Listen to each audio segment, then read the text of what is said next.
नमस्कार, मैं हूं सौरभ द्विवेदी और दी लल्लनटॉप.com पर आज बात बीजेपी के उस 13 साल पुराने एहसान की जिसको मुलायम सिंह यादव ने चुका दिया है। मुलायम सिंह यादव ने एक प्रेस कॉन्फ्रेंस में कहा कि महागठबंधन नहीं होगा।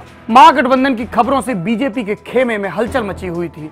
जीता हुआ यूपी उन्हें हारता नजर आ रहा था। महागठबंधन में आरएलडी, कांग्रेस, कौमी एकता दल, सपा, जेडीयू तमाम दलों के साथ आने की संभावना बन रही थी, लेकिन मुलायम सिंह ने इसे सिरे से खारिज कर दिया और कहा जिसको भी करना है अपनी पार्टी का हम में विलय कर ले। जाहिर सी बात है, इसके लिए ना तो राष्ट्रीय लोकदल के अजीत सिंह मानेंगे और ना ही राहुल गांधी की कांग्रेस। मगर मुलायम सिंह यादव ने ऐसा क्यों किया?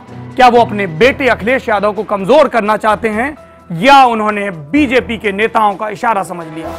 अंदर खाने में यह भी कहा जा रहा है कि चूंकि मुलायम सिंह यादव के खिलाफ आय से अधिक संपत्ति के मामले चल रहे हैं, सीबीआई इन मामलों की जांच पड़ताल कर रही है और इन मामलों में मुलायम सिंह की पत्नी साधना का नाम भी है, शायद इसलिए नेताजी दबाव में आ गए। जबकि पुराने जानकार ये कह रहे हैं कि मुलायम सिंह ने दरअसल हमेशा बीजेपी के हिसाब से अपनी राजनीतिक चौसर पर चालें चली हैं और वो 13 साल पुराने एक वाकये का हवाला देते हैं। 25 अगस्त 2003 यूपी की राजधानी लखनऊ में सियासत के लिए एक बड़ा दिन। कुछ ही महीने पुरानी मायावती और बीजेपी की सरकार के खत्म होने का दिन। बीजेपी के सूबे के नेता लगातार आला कमान के लोगों से कह रहे थे कि मायावती की सरकार के चलते हमारा जनाधार घटता जा रहा है, इस सरकार को नहीं चलने देना चाहिए। उधर अटल बिहारी वाजपेयी खेमे की यह दलील थी कि मायावती के साथ रहने से दलित वोटों का जुटान हमारे पक्ष में होगा और इसका फायदा साल 2004 के लोकसभा चुनावों में होगा।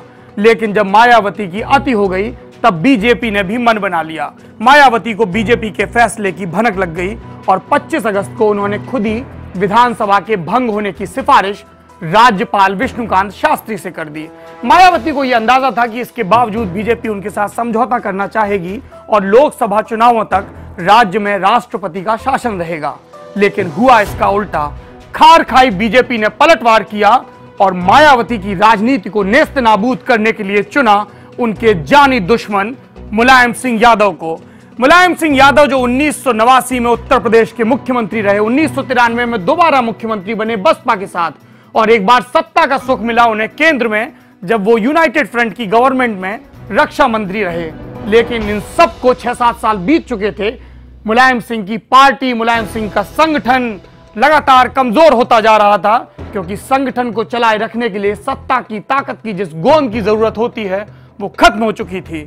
बीजेपी के बॉसेस से इशारा पाते ही मुलायम सिंह यादव ने गवर्नर के पास जाकर सरकार बनाने का दावा पेश कर दिया। इसके बावजूद कि सपा के झंडे तले सिर्फ 125 के लगभग विधायक थे, लेकिन मुलायम की इस मुहिम में 3 लोग उनके साथ थे, वो 3 लोग जो कभी उनके राजनीतिक विरोधी रहे थे। मुलायम सिंह के साथ थे राष्ट्रीय क्रांति पार्टी के कल्याण सिंह, वही कल्याण सिंह जो बीजेपी के पोस्टर बॉय हुआ करते थे, राम जन्मभूमि आंदोलन के हीरो हुआ करते थे, वही कल्याण सिंह जो बीजेपी की तरफ से 3 बार मुख्यमंत्री बने थे। मगर कल्याण सिंह अटल बिहारी वाजपेयी से झगड़े के बाद पार्टी से अलग हो चुके थे और अपने दल के सहारे यूपी में नए सिरे से राजनीतिक पहचान बनाने की कोशिश कर रहे थे। मुलायम सिंह के दूसरे साथी थे चौधरी अजीत सिंह, वही चौधरी अजीत सिंह जिनके पिता चौधरी चरण सिंह ने मुलायम सिंह को राजनीति का ककहरा सिखाया था। अजीत सिंह और मुलायम सिंह लंबे समय तक राजनीतिक विरोधी रहे, लेकिन नई सहस्राब्दी की शुरुआत में उन्हें समझ में आ गया था कि साथ नहीं आए तो दोनों डूब जाएंगे। और तीसरे नेता थे कांग्रेस के प्रदेश अध्यक्ष जगदंबिका पाल, वही जगदंबिका पाल जो 2014 तक राहुल गांधी जिंदाबाद के नारे लगाते थे और चुनाव का ऐलान होते ही उन्हें नरेंद्र मोदी देश के सबसे अच्छे नेता लगने लगे। उन्होंने पाला बदल लिया, बीजेपी के टिकट पर चुनाव लड़े और इस समय माननीय सांसद हैं, राष्ट्रवाद की बात करते हैं। ये तीनों नेता मुलायम सिंह के साथ पहुंचे और उन्होंने नई सरकार के लिए दावा पेश किया, लेकिन दावा अभी कमजोर था। राज्यपाल विष्णुकांत शास्त्री ने उनसे कहा कि आप 213 विधायकों की लिस्ट तो लेकर आइए। 213 की लिस्ट के लिए जरूरी था कि मुलायम सिंह यादव या तो बीजेपी या बीएसपी में तोड़फोड़ करें।